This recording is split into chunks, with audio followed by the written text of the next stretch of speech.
Bom, nós estamos aqui com Ciro Gomes, voltando a Lavras da Mangabeira, depois de 6 anos, quando esteve aqui na Transnordestina, e é sua terra também, porque você é filho adotivo também, como Mauro Filho é também. Como é o sentimento de voltar à terra de São Vicente? Antes de mais nada, um sentimento de profunda gratidão, porque eu tenho dito, e é muito sincero, que se eu morrer muito velho e ainda morrer trabalhando pelo povo cearense, ainda vou morrer devendo, porque sempre fui recebido, como estou sendo mais uma vez hoje, com muito carinho, com muito respeito, e eu só tenho por onde fazer é trabalhar.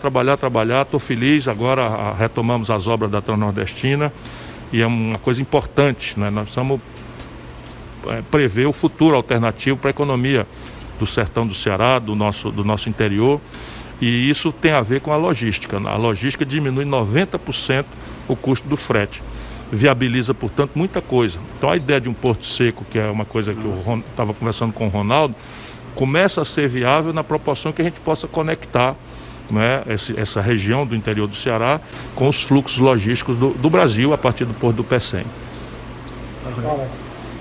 Meus caros amigos, bem-vindo aqui à região de Lavras da Mangabeira. Eu sei que é importante falar da sua visita aqui, mas eu preciso fazer a pergunta que todo mundo quer fazer. Meu irmão. O que é que o senhor pode fazer um resumo da apresentação do Bolsonaro ali na ONU? O que é que pode fazer uma análise disso tudo? Meu irmão, eu vou lhe responder com a mão na cara. Dá para você resumir? Veja, eu estou botando a mão aqui, que é como eu fazia quando eu era menino, quando eu passava uma vergonha grande, viu? E eu digo a você, porque não faltava mais nada. Você sabe que o ministro da Saúde, que deu cotoco para o mundo inteiro, porque hoje em dia, né, tudo é filmado, deu cotoco para o mundo inteiro, está hoje confinado no hotel 5 estrelas, Covid. Pago por uma fortuna de dólar do bolso do nosso povo, com Covid. Parece assim que Deus assina como castigo por esse comportamento. Agora, o mais grave de tudo isso é você ver um presidente que usa o plenário das Nações Unidas, talvez o aforamento mais importante do mundo, para fazer uma espécie de live de cercadinho, onde ele costuma mentir e budejar para os seus. E essas são coisas concretas. Como é que alguém vai para o plenário das Nações Unidas contra a ciência do mundo inteiro, ainda a uma altura dessa do campeonato, defender tratamento precoce com remédios que ajudaram a matar dezenas de milhares de pessoas no Brasil? Ele fez isso. Eu li uma crônica de um jornal alemão ontem à noite, dizendo que é a primeira vez que um genocida vai à tribuna da ONU mostrar as armas com as quais ele matou dezenas de milhares de pessoas. Depois insulta o sofrimento e a miséria do nosso povo, dizendo que distribuiu $800, insinuando que foi por mês. Se você fizer uma conta no câmbio arredondado, $8.000 significa R$4.500. Qual foi o brasileiro que recebeu isso, pelo amor de Deus? Não é o camarada ter coragem de dizer. Depois diz que a economia brasileira está bombando e que é destino da confiança internacional e do investimento. Meu irmão, deixa eu dizer para vocês, hoje saiu uma nota da OCDE, que é a organização, né, dos países mais ricos e médios do mundo, dizendo que o Brasil está galgando o topo da inflação do mundo, da carestia. O Brasil é a maior fuga de capitais do mundo, pela destruição da nossa economia interna e pelas confusões políticas que o presidente da República produz. Por isso que o real é a moeda que mais se desvalorizou no mundo. A dona de casa sabe o que eu estou falando. Ela começou o governo Bolsonaro pagando R$40 num botijão de gás, está pagando R$100, R$110 num botijão de gás. Para dar um exemplo prático, o caminhoneiro que foi traído sabe o que eu estou falando. O óleo diesel só esse ano subiu 30%. 30%. Né? A carestia voltou pesado, o salário mínimo brasileiro hoje é o menor poder de compra dos últimos 16 anos. Como é que alguém tem o despudor de fazer isso, né? Além do que, coisas mais graves para a imagem do Brasil lá fora. Nós temos o sensoriamento remoto por satélite, o mundo inteiro hoje sabe, em tempo real por satélite, né, na Terra, o que está acontecendo na Amazônia. É o maior desmatamento dos últimos 10 anos, pelos números oficiais do INPE, do Brasil, e o mundo inteiro tem satélite que acompanha. O Bolsonaro teve a coragem de dizer que é o menor desmatamento. Ou seja, ele resolveu, pura e simplesmente, agora falar para os boçais que fazem aquele cercadinho e para quem ele pode andar pelado na rua, maltratar o nome de Jesus, como ele faz diariamente, manipulando a confiança e a fé que nós temos que ter em Deus, não é? Traindo todo mundo para cobertar a ladroeira generalizada, que a propósito ele disse que nunca houve corrupção. Caramba, a CPI não está documentando que estavam roubando na vacina. Os filhos agora tudo enrolado com negócio de rachadinha, comprando mansão de 6 milhões de reais agora. Não é possível que a gente não dê um basta a isso, e é o que eu estou trabalhando. A democracia não pode ser vulnerável a um tipo de mentiroso dessa natureza.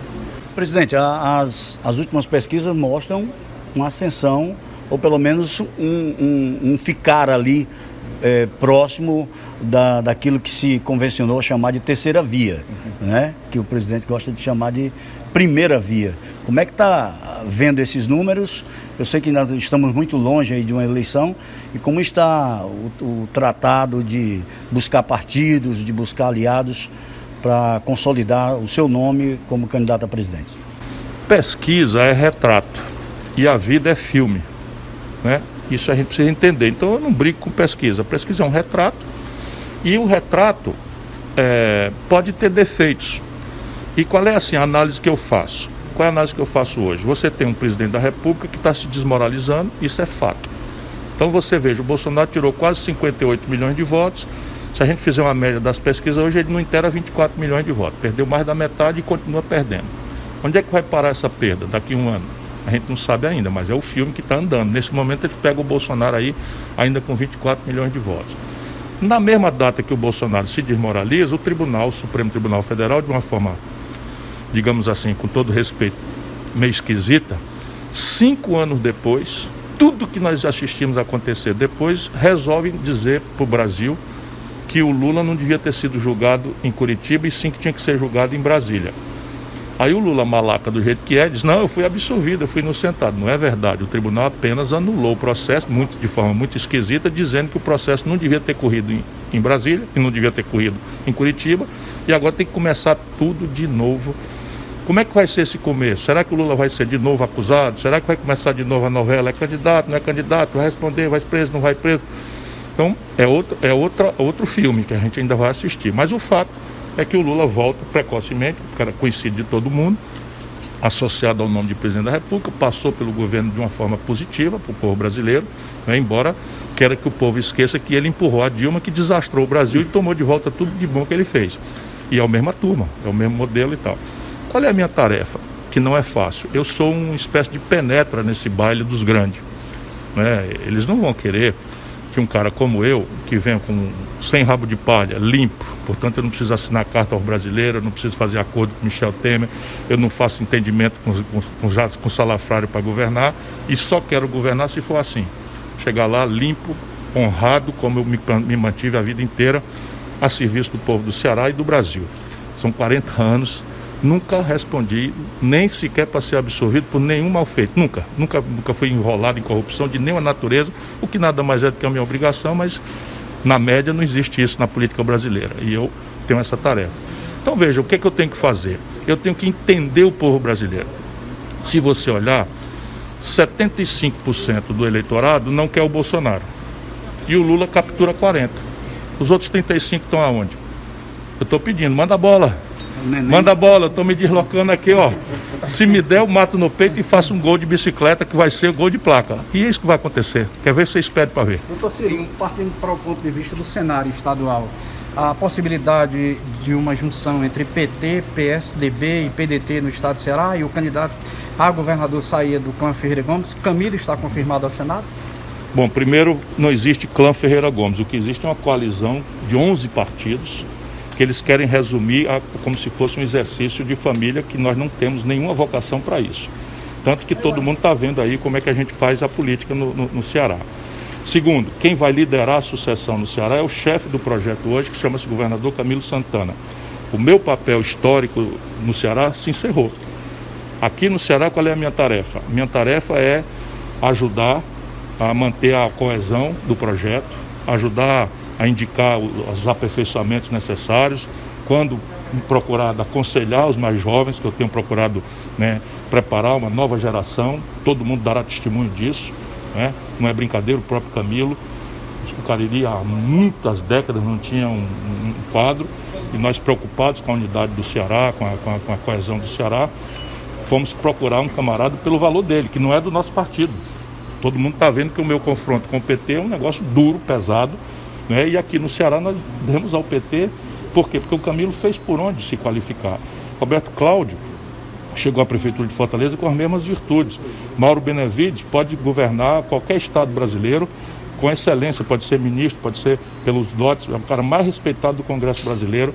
Quando nós tratamos com Evandro Leitão, é um outro talento que começa a se também botar luz nele para que a população vá tendo 10, 20, 30 quadros para as diversas tarefas que nós temos para governar um estado, mantendo o que está bom e aperfeiçoando o que é necessário de ser aperfeiçoado. E é essa a minha tarefa. Então, se o Camilo quiser, ele será senador com o nosso apoio incondicional. Então, isso é uma coisa que eu tenho dito com muita clareza. Por quê? Porque é meu amigo? Porque é do clã? Não. Porque fez por onde merecer. É o melhor governador do Brasil.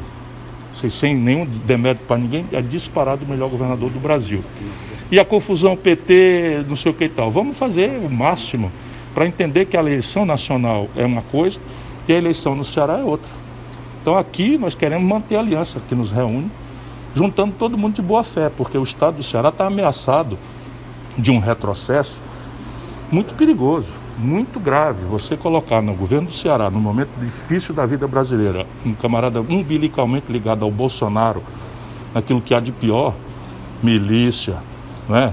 Facção criminosa, Meganha desqualificado, que estourou os homicídios do Ceará para fazer política partidária, que meteu dentro da PM do Ceará, felizmente uma minoria, um partido político armado. Isso tudo é o que o nosso povo vai julgar.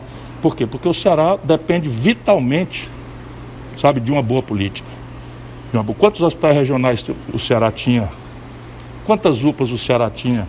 Né? As estradas do Ceará em comparação com o Brasil. Faz 30 anos que ninguém fala em atraso de pagamento de conta de servidor público. Aqui do lado, no Rio Grande do Norte, aqui está Paraíba, logo aí o Rio Grande do Norte, estão atrasados até hoje. Tem 23 estados brasileiros que não estão dando conta de pagar. O Rio de Janeiro está quebrado, Minas Gerais está quebrado e o Ceará é o estado de maior investimento por cabeça do Brasil. Isso para botar no mato é ligeiro demais.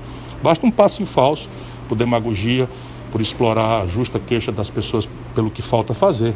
Mas nós vamos tentar pedir a Deus que ilumine a nossa palavra e Deus vai abençoar, o Ceará vai achar seu caminho.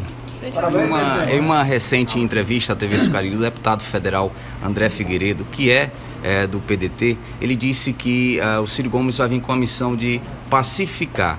Como é vencer o monopólio aqui no nosso país? Não é tarefa fácil, mas historicamente é a necessidade que o Brasil tem hoje. Deixa eu lhe dizer por que concretamente. O Brasil tem a pior década em matéria de crescimento econômico dos últimos 120 anos. E 10 anos é assim, quando a gente olha, não é para falar mal de ninguém, é apenas para olhar a doença, senão a gente não olhando a doença direito, a gente não sabe fazer o tratamento direito. Então, nesses 10 anos que o país parou de crescer, cresceu zero, é a pior década dos últimos 120 anos, nós produzimos uma explosão de problemas. A maior quantidade de desempregados da história, quase 15 milhões de brasileiros. A maior quantidade de gente empurrada para viver de bico na mais selvagem informalidade, sem proteção de nada, nem de assistente de trabalho, nem de salário mínimo, nem de 10º, nem de férias, nem de licença maternidade, nada. Quase um regime de semi-escravidão, não é? Sem previdência no futuro, sem aposentadoria. Nós temos 40% da força de trabalho brasileira disparado do maior. 6 milhões de brasileiros desistiram de procurar emprego de tanta humilhação de ouvir não, que é os desalentados que não estão na conta do desempregado pelo IBGE. 63 milhões e 700 mil irmãos nossos estão humilhados no SPC. Quando a gente fala isso, aqui a negada dá uma balançadinha na cabeça, porque daqui de nós aqui, uma parte está.